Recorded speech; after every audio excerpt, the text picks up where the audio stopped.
राजकारण, समाजकारण, कृषी व उद्योग, मनोरंजन व क्रीडा.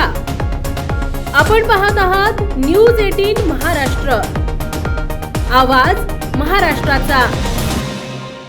आता सातबाऱ्यावरही अर्जदाराच्या नावानंतर त्याच्या आईच्या नावाचा समावेश करण्याच्या सूचना भूमी अभिलेख विभागाने घेतल्या. त्यामुळे आता सातबाऱ्यावर आईचंही नाव दिसणार आहे.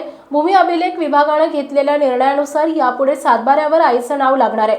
पुढील 6 महिन्यांमध्ये अंमलबजावणी केली जाणार आहे. तर 1 मे 2024 नंतर ज्या व्यक्तीचा जन्म होईल अशा व्यक्तींसाठी हा नवा नियम लागू होणार आहे. पितृप्रधान संस्कृतीमध्ये वडिलांना महत्त्व देण्यात आलंय. कुठेतरी मातेलाही महत्त्व दिलं पाहिजे. या पार्श्वभूमीवर वडिलांसोबत आईचा उल्लेख होणार असल्यामुळे दोघांप्रती कळत नकळत कृतज्ञता व्यक्त होणार आहे.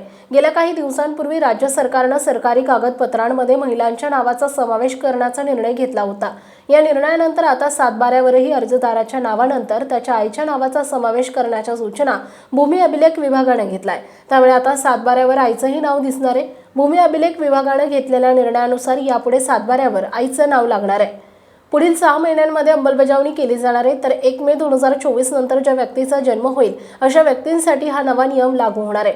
1 मे 2024 नंतर जन्माला आलेल्या व्यक्तीच्या जन्म नोंदणी वेळेस त्याच्या आईच्या नावाचा समावेश करण्यात येणार आहे. त्या व्यक्तीचे संपूर्ण रेकॉर्ड तयार व्हायला काही वर्षांचा कालावधी जातो.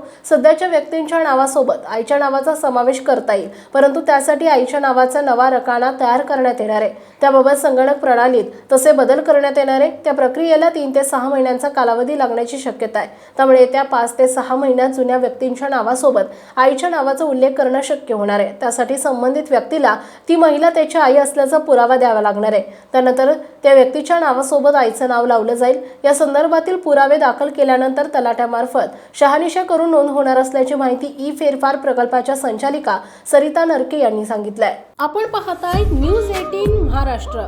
आवाज महाराष्ट्राचा. उत्तर महाराष्ट्रासह महाराष्ट्रातील बातम्या मिळवण्यासाठी आमच्या न्यूज 18 महाराष्ट्र या न्यूज चॅनलला सबस्क्राईब करा आणि बेल आयकॉन दाबा.